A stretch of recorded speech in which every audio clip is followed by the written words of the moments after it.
Om Namo Bhagavate Vasudevaya. Om Namo Bhagavate Vasudevaya. Om Namo Bhagavate Vasudevaya.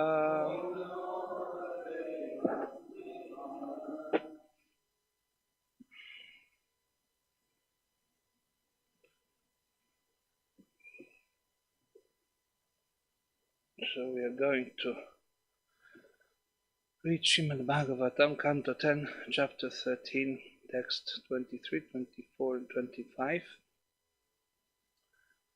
And purport by His Divine Grace, A.C. Bhaktivedanta Swami Srila Prabhupada, Founder Acharya of International Society for Krishna Consciousness.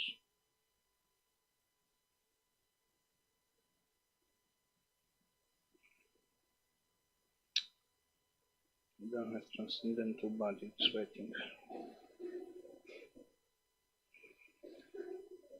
So I will just read first the 20 towards me. So I read first the 23rd and 4th, and then we will chant together the 25th. Taton ripon mardana majalepana lankara rakshati lakashana dhibi samlalitah svacharitai praharshayan sayam gatoya mayamena madhavasha. Translation. Thereafter, O Maharaj Parikshit, as required according to the scheduled round of his pastimes, Krishna returned in the evening, entered the house of each of the cowherd boys, and engaged exactly like the former boys, thus enlivening the mothers with transcendental pleasure. The mothers took care of the boys by massaging them with oil, bathing them, smearing their bodies with sandalwood pulp, decorating them with ornaments, chanting protective mantras, decorating their bodies with tilaka, and giving them food. In this way the mothers served Krishna personally. Text 24. Gavas tato goshthamupetya sattvaram hunkara goshaih parihuta sangatan svakhan vatsataran apayayan muhur lihantyah sravat audhashampayah. Thereafter all the cows entered their different sheds and began mooing loudly, calling for their respective calves. When the calves arrived, the mothers began licking the calves' bodies again and again, and profusely feeding them with milk, with the milk flowing from their milk bags. Purport. All the dealings between the calves and their respective mothers taking care of them were enacted by Krishna himself. And text 25.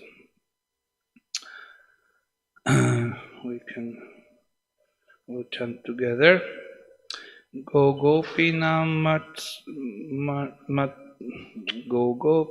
matrit asmin. Go gopinam matritasmin. Asit snehadrikam vina. Asit snehadrikam vina. Purovadashvapi haresh. Purovadashvapi haresh. Tokata mayaya vina. Tokata mayaya vina. Gogopinam matritasmin. Gogopinam matritasmin. Asit snehadrikam vina. Asit snehadrikam vina. Purovadashvapi haresh. Purovadashvapi haresh. Tokata mayaya vina. Tokata mayaya vina.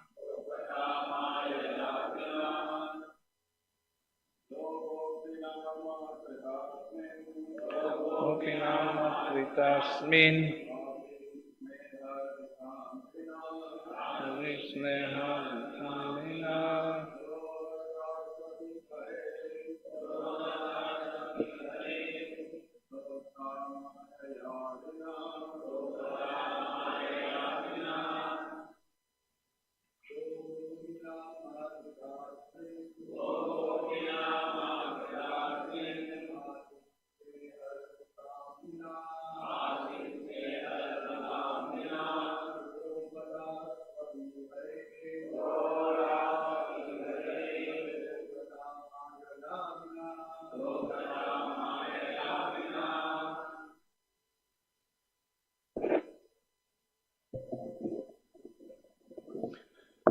Mataji's.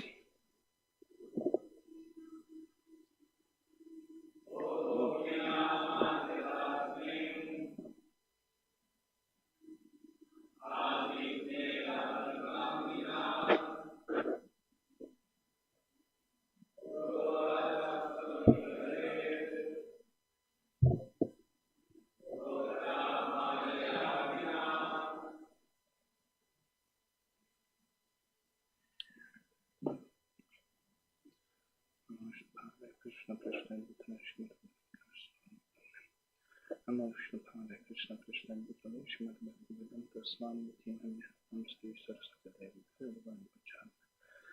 10.13.23-25 Jai Shri Krishna Chaitanya Prabhu Nityananda Shri Advaita Gadadhara Hare Krishna Krishna Krishna Hare Hare Hare Rama Rama Hare Hare.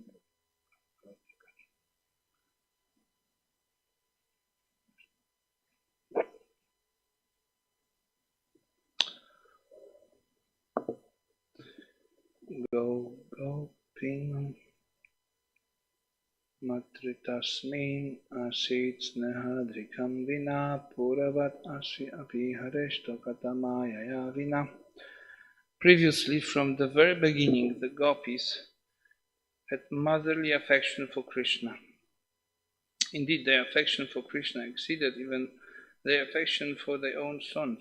In displaying their affection, they had thus distinguished between Krishna and their sons, and now that distinction disappeared. Purport by His Divine Grace, A.C. Bhaktivedanta Swami Srila Prabhupada Ki Jai. The distinction between one's own son and another's son is not unnatural. Many elderly women have motherly affection for the sons of others. They observe distinctions, however, between those other sons and their own. But now, the elderly gopis couldn't distinguish between their own sons and Krishna. For since their own sons had been taken by Brahma, Krishna had expanded as their sons. Therefore, the extra affection for their sons, who were now Krishna himself, was due to bewilderment resembling that of Brahma. Previously, the mothers of Sridhama, Sudama, Subala, and Krishna's other friends didn't have the same affection for one another's sons. But now the gopis treated all the boys as their own. Shukadeva Goswami therefore wanted to explain this increment of affection in terms of Krishna's bewilderment of Brahma, the gopis, the cows, and everyone else.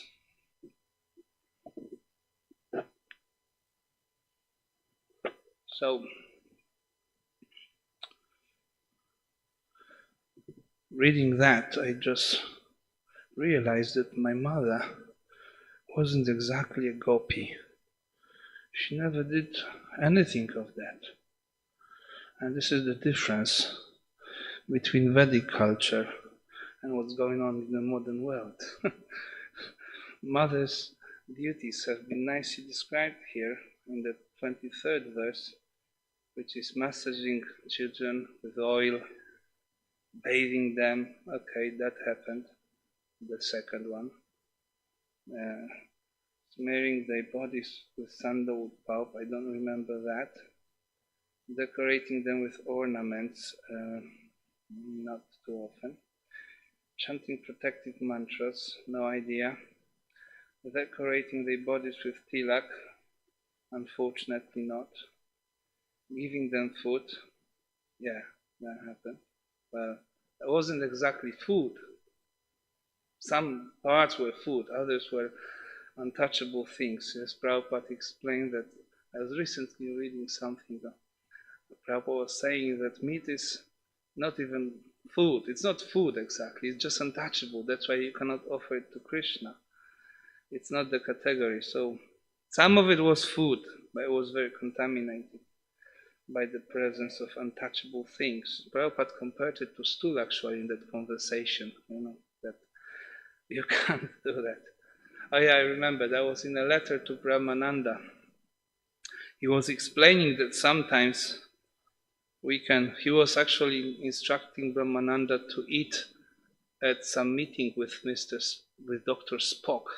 He said, you should eat there, because obviously the devotee didn't want to eat anything. But Prabhupada quoted some mantra, Darbalyana, something, this mantra, which says that when you purchase food, it's purified. And so in some situations that this allowed, and of course Prabhupada explained that only eatables can be in this way offered. You can pay, you can offer it in your mind and take it as Krishna Prasadam, but it is only in some very rare situations. It's not a rule, it's not something that we should now establish as the rule, but it may happen. So anyway, Prabhupada explained that meat is just untouchable, it's not something that you can even think of offering. Yeah, so in this way, mothers here, of course, they served like that their sons, but here they served Krishna personally. Srila Prabhupada explained also that in this way, mothers, they also had that opportunity to render service, same service as Mother Yashoda. They were able to feed Krishna with their milk also, and so on. So they were offered the same opportunity as Mother Yashoda was, which was very nice, because it is a special position to be Mother of Krishna and have that parental relationship which Mother Yashoda eternally has. So other mothers, other gopis, they were given the chance to experience the same in that situation. They were all bewildered. Yeah? This is called Brahmastin, the voice of calf. Sometimes we say this is the bewilderment of Brahma, but actually everyone was bewildered in that situation. Everyone was put into that amazing ecstatic illusion in which everyone could serve and focus on Krishna more and express and increase their love for Krishna. Yeah, generally it's very difficult. Prabhupada explains here the distinction between one's own son and another son is not unnatural. So in Vedic culture we have that concept, that idea that all children are ours, yes, but it's always that psychology exists, that there is distinction and still one can see that, and it's natural thing to have that perception that this is my son, and we invest our feeling, energy, and whatever, thoughts and hopes. But in this case, it wasn't so. Actually, all the gopis, they had more affection for Krishna than their own sons. That's the difference. We normally have more affection. We would like to have that affection for Krishna, but I can't speak for everyone, but myself at least, I know I fail to have that affection for Krishna that would exceed, because very naturally one has that feeling for his own or her own children. So, and that is a problem actually. We should have more affection and love for Krishna. We should develop, we should come to that stage. And I think that Krishna made it very easy for the gopis by enacting that pastime, because he just came to them in form of their children, so there was no issues. Anyway, they loved Krishna more, but now their children, it was Krishna himself. They didn't understand why, but their affection increased, and also here it is described that they also had the same increase of affection towards the children of others. The difference disappeared. Now they just were, beaming with love for everyone. And this also points to the nature of spiritual world. This is the nature of love, of real love, that it doesn't divide, it doesn't create differences, it doesn't create, factions. Yes, it is just, overwhelming and permeating and bringing everyone into that atmosphere of just love, where there are no more distinctions. Everyone is just loved equally. Srila Prabhupada explained that in some conversation, that I have some printout here. Yeah, bhakti means exchange of love between God and individual soul.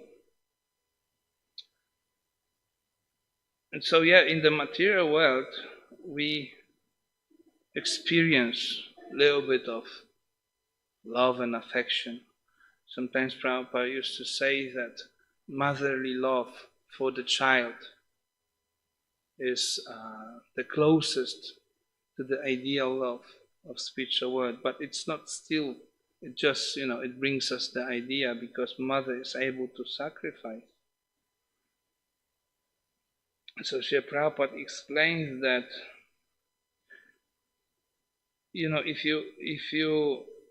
if there's water tank, you throw one stone, it becomes a circle. Yeah, we have ripples when you throw some stone. And the circle expands, unless the circle comes to the shore. Similarly, our loving affair begins from personal self to family. So the first thing is ourselves and our family, and from family to society, community, nation, then it becomes international. But still it is imperfect unless the circle reaches to the lotus feet of God. Then it is satisfied. So love cannot be satisfied, it cannot be fulfilling. And Srila Prabhupada also explains that further on, that here any loving affair that is more or less lasting. In this material world we have perverted reflection of love, and that is last. Atmandriya priti vancha tare bali kama. Krishnandriya priti icha dharen premanama. The desire to satisfy one's senses, this is called lust. So this is always there. Everyone wants to satisfy his senses, and even in the exchanges of love, it's all about senses, in a more gross or subtle way, but it's sense gratification. That's why it's imperfect, that's why it cannot satisfy fully. Srila Prabhupada explains, a man or woman love each other with some desire, not without desire. So that desire, this is what interferes with love. Love doesn't have desire for your own self. That's the whole point. Even in the Bible it is said so, that love doesn't want anything, and there are some few nice descriptions of love. There's one psalm like that. So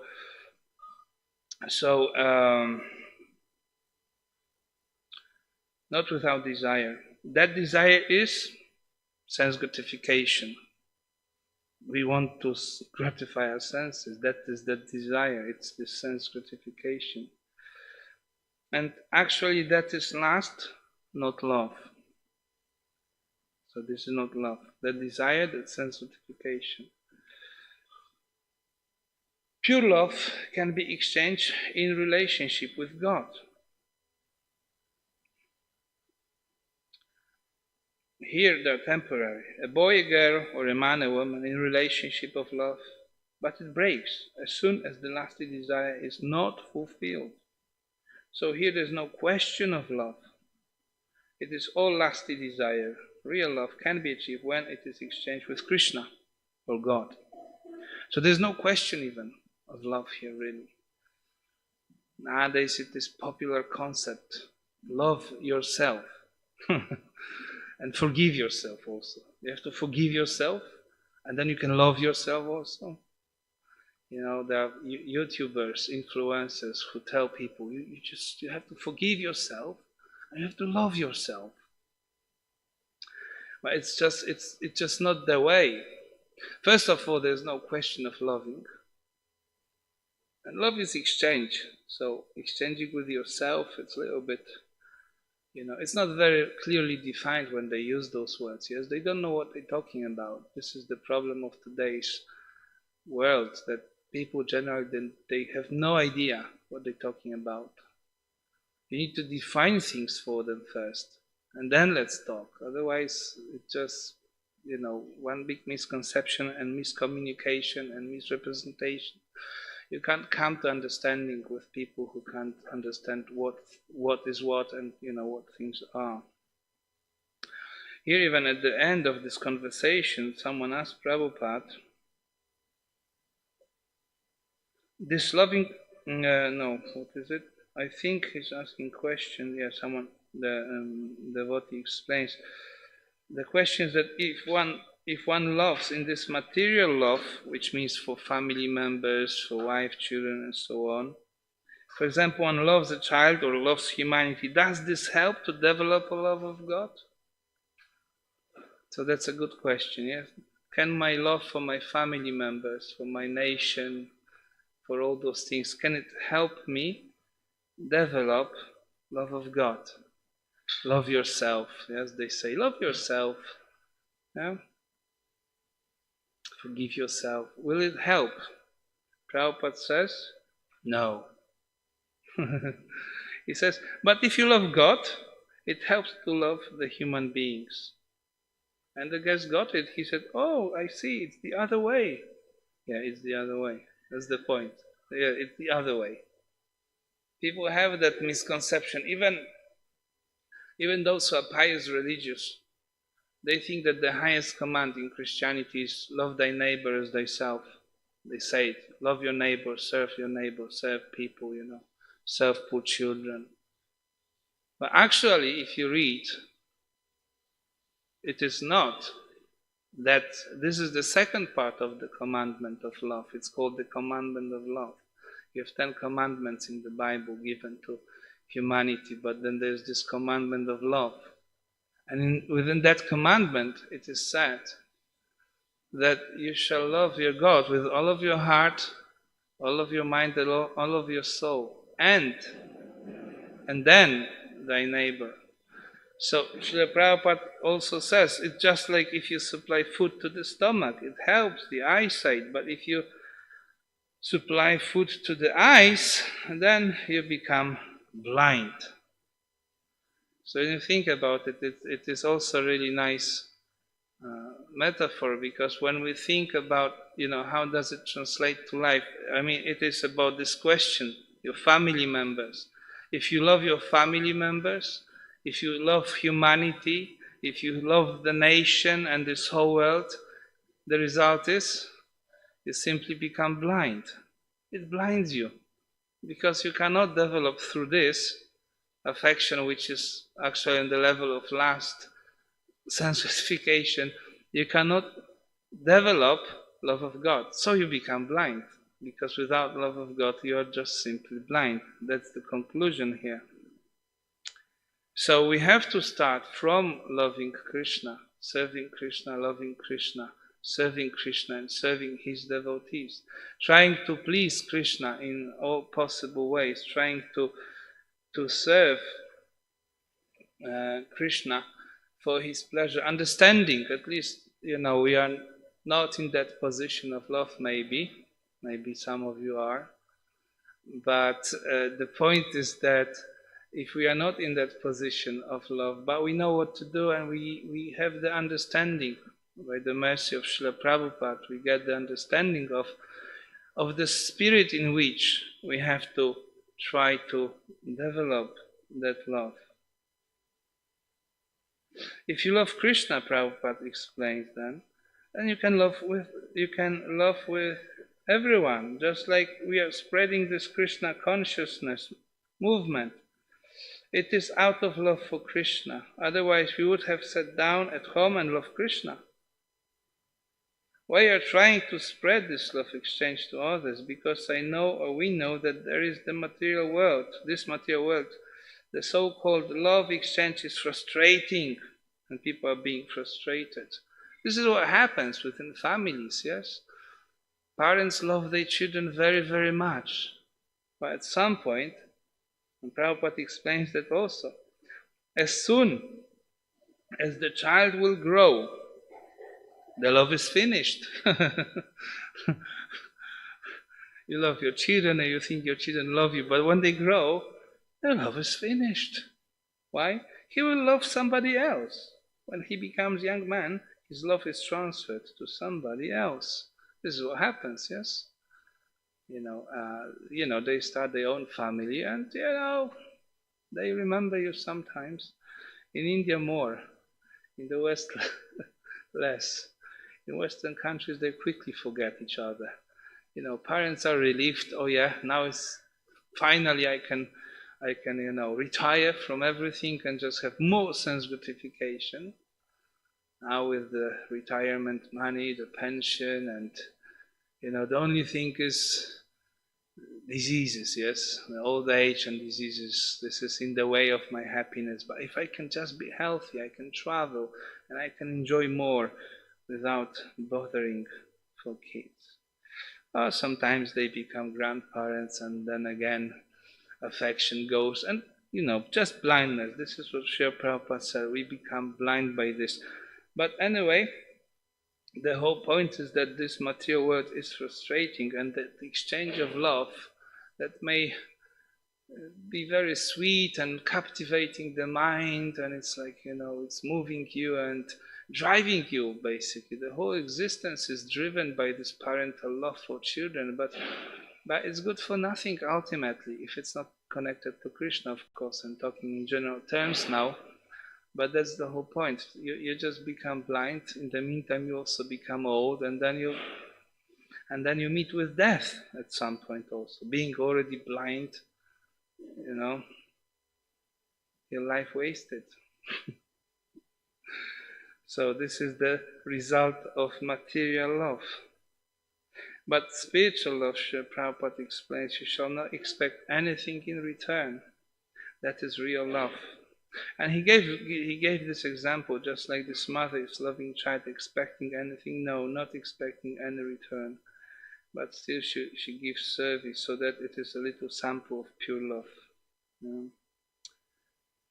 But when the child is grown up, if the child is not obedient, what? The mother practically withdraws love. There is no more love, you see, because there's always, it's conditional, yes? If you love me, I love you. If you behave, I love you, I take care. But if you stop doing that, I'm not interested, because it's frustrating. That's the whole point. Material world is always ending in frustration, yes? Every attempt for pleasure. Srila Bhaktisiddhanta Saraswati Thakur, he explained somewhere that even, you're just planning for some sense gratification is the source of misery. Immediately you are on a miserable platform. Just to think about it, how I'm going to enjoy and be happy. That's the beginning of your suffering. Stop it at the onset.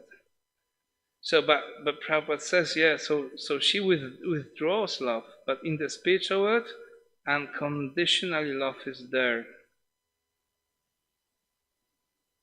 Aslisha vapadaratam pinashtamam marmahatam.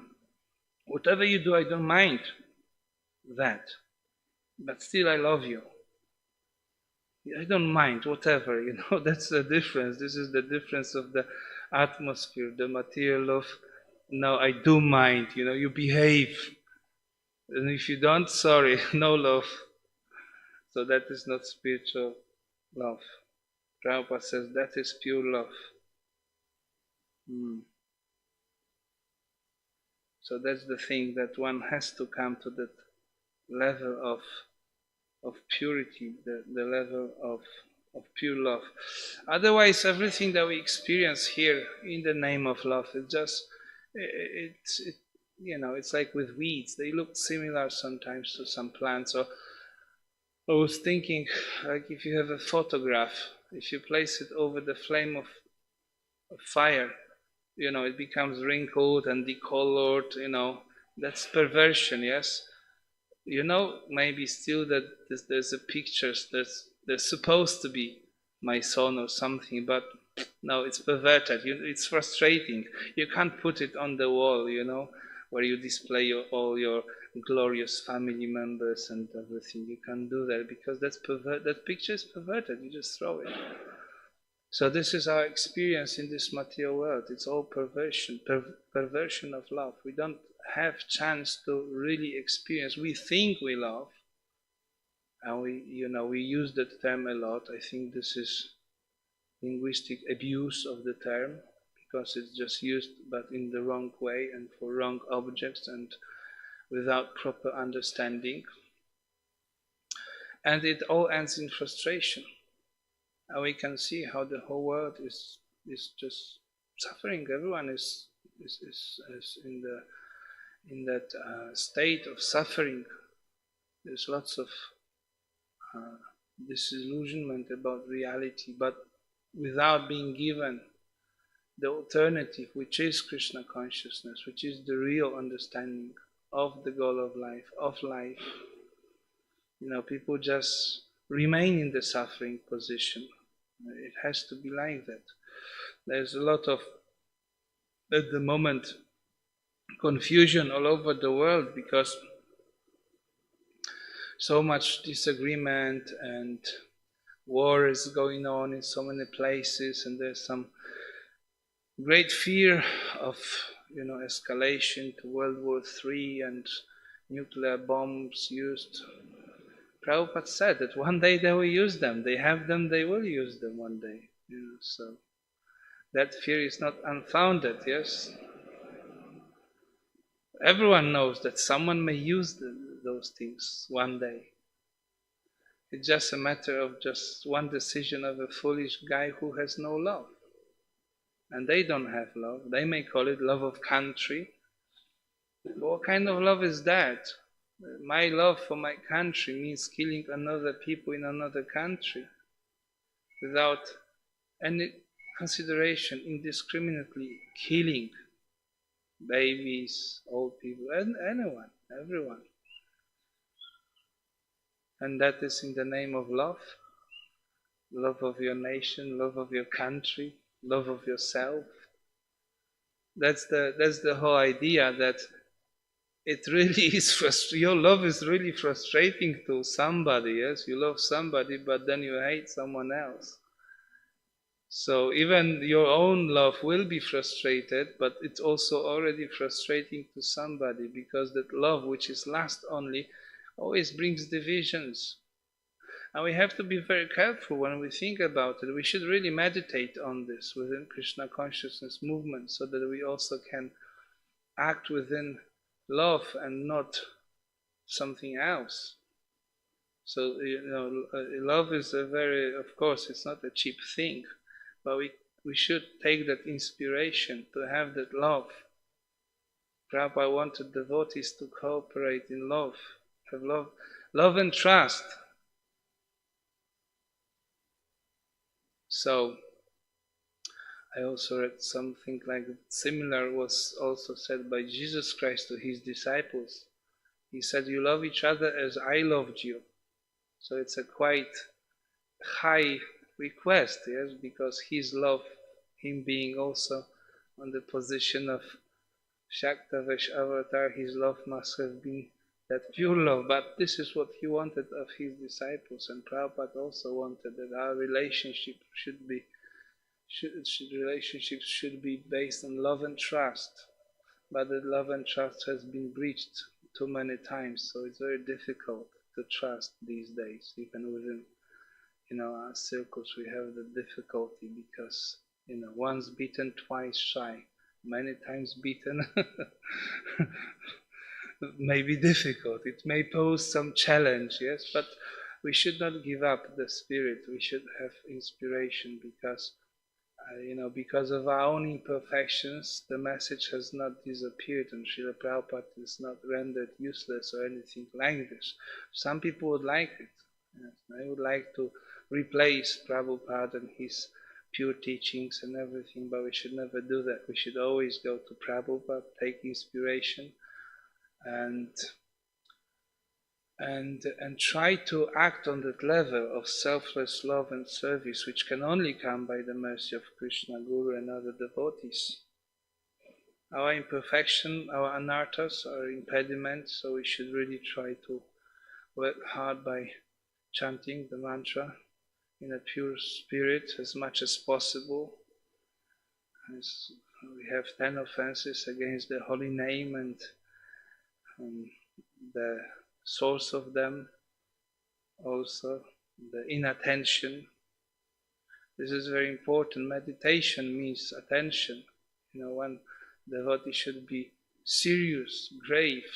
Not that he never jokes, but in general his mood should be that of being serious and grave, because he understands the frustration of this world. He knows, people are at the moment there is one group in the country where this body comes from. It's called Kirtan Poland group. So they have a strategy. They invite people for kirtans. Don't bring Prabhupada's books there, please.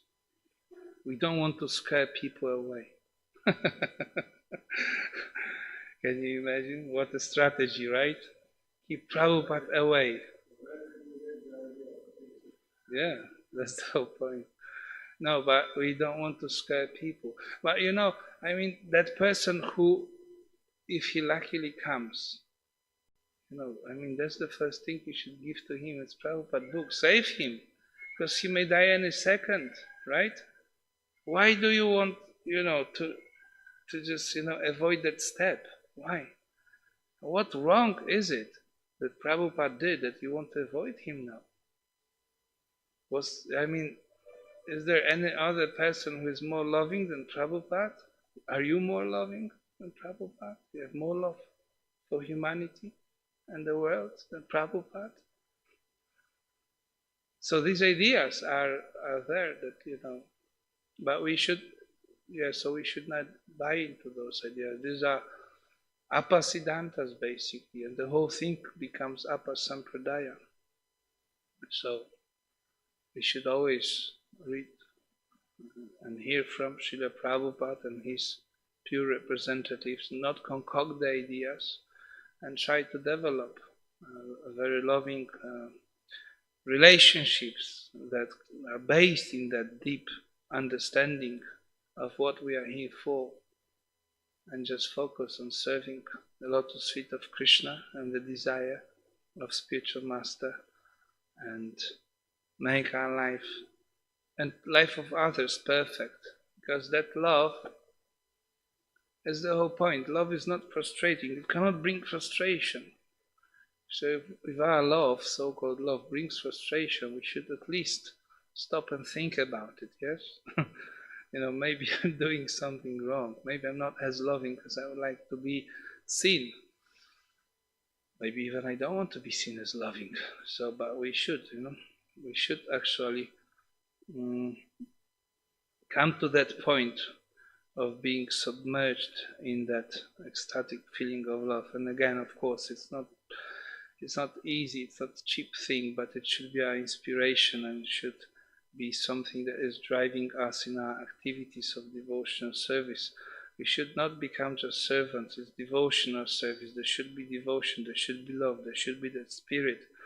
If we lose that spirit, it just becomes dry and mechanical, and that you can do anywhere. You can go to the corporation, they also serve each other there. But here we are interested in experiencing something and getting getting that love. This is the goal of life, to love Krishna and love his devotees and serve. So I'll stop here. Maybe there's some comments or questions.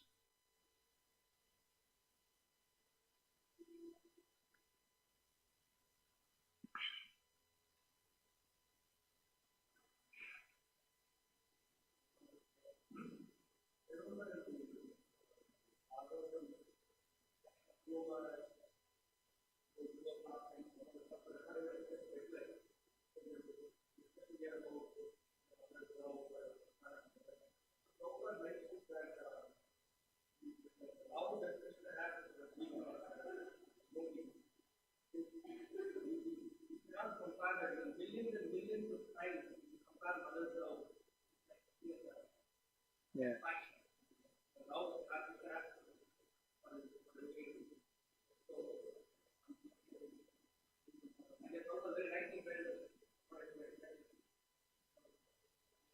Yeah, we can't compare to Krishna's. We use those, examples just to point us towards the understanding, but the whole thing is beyond our capacity to understand.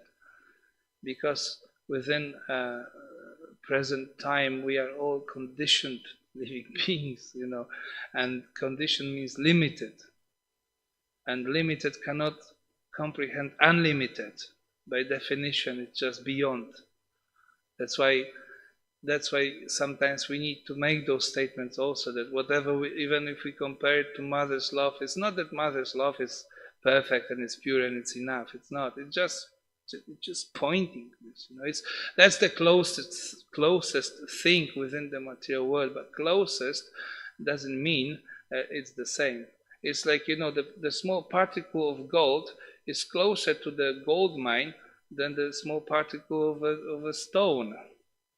But still there's huge difference between the two. So this just gives some idea that gold is shiny, okay, but so yes, Krishna's love, I mean the nature of spirit is also that it's ever expanding. Yes, it's never, there is no summit even that you can reach, because it's ever growing. And again, it's here everything declines. Our experience that everything is dwindling, is declining, it's slowing down, the body, the eyesight. I can't read anymore, and I can't do anything about it apart from just, using this thing. But without it, I can't read anymore. What happened? I used to control my eyesight. And I can't anymore.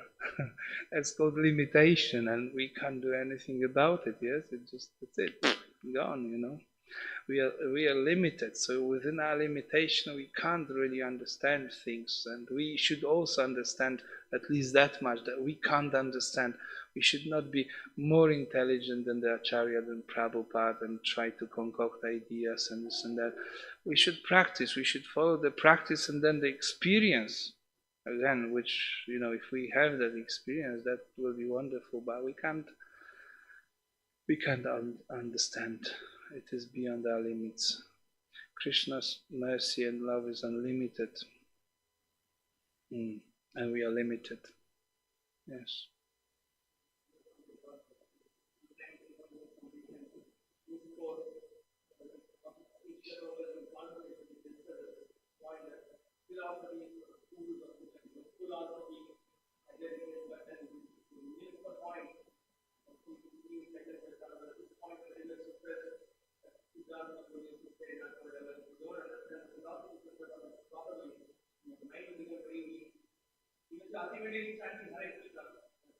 Yeah.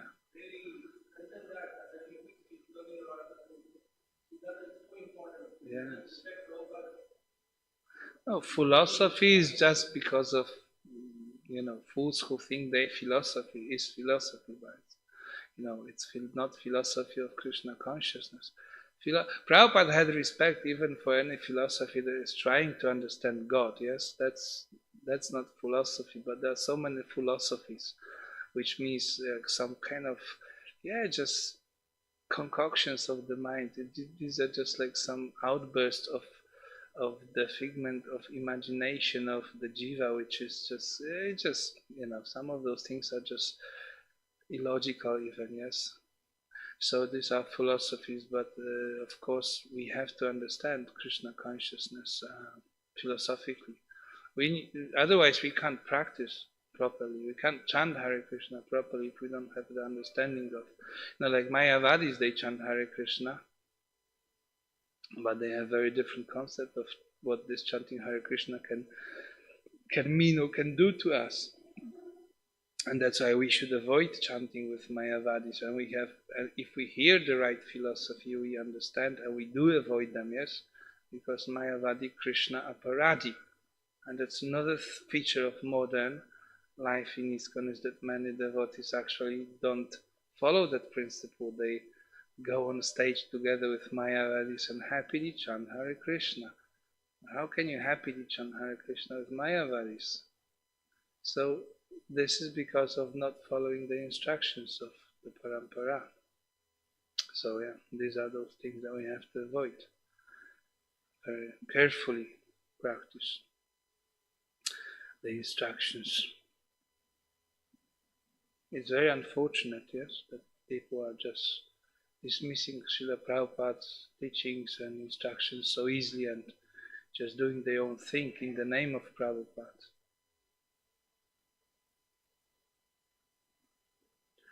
Anyway, that's part of reality. This material world is opposed to Krishna.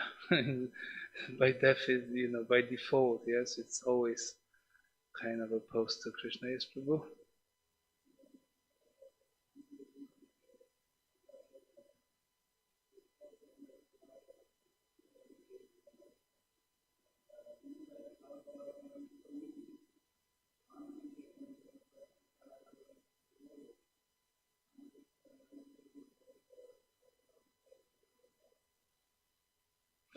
Yeah. Everything has its own perspective, yes. This is the general thing that Prabhupada says here. Without loving Krishna, you basically will be frustrated. You can't, the point is loving devotees is connected to Krishna. There are no devotees without Krishna. We come to Krishna consciousness, and in practical terms, if you just focus on Krishna but don't serve devotees and don't interact with devotees appropriately, we know what is that level, and we don't want to stay on that level. We want to go above that. So Kanishta Adhikaris, they may have some dedication to the deity, but then they go and they offend devotees. So we don't want this. So in practical terms, we have to go above that level and interact with devotees in a loving way. But without Krishna, still the center is Krishna. Center is Krishna always. You cannot just, let's say, try to please devotees and not please Krishna. You are doing this because Krishna says that also, that whoever says that he's my devotee, he's not my devotee, but who serves my devotee, he's very dear to me. So this is also following the instructions of Krishna. In that sense, it's expressing our love to Krishna. But it's not that it's outside of Krishna, just serving devotees and not. So of course, one who serves devotees in a small way, he only loses his ear, not his head, maybe. Shri Jagannath ki jai. So anyway, but when we come to Krishna consciousness, we should not just focus blindly on Krishna. We should know that devotees of Krishna, and they are very dear to Krishna. If we displease devotees, we displease Krishna. So it's part of it, it's not outside of it. And we have to, because if we just focus on Krishna and remain at that level, just loving Krishna, deity, and being, unpleasant around devotees or hateful or whatever, fighting, or, offensive in any way, you miss the whole point of Krishna consciousness. And you can't be pleasing to Krishna. You can't love Krishna without loving Krishna's devotees. That's obvious. We can't do that. Okay, it's time for prasadam, yes? We also love prasadam. Hare Krishna. Srila Prabhupada ki jai. Srimad Bhagavatam ki jai.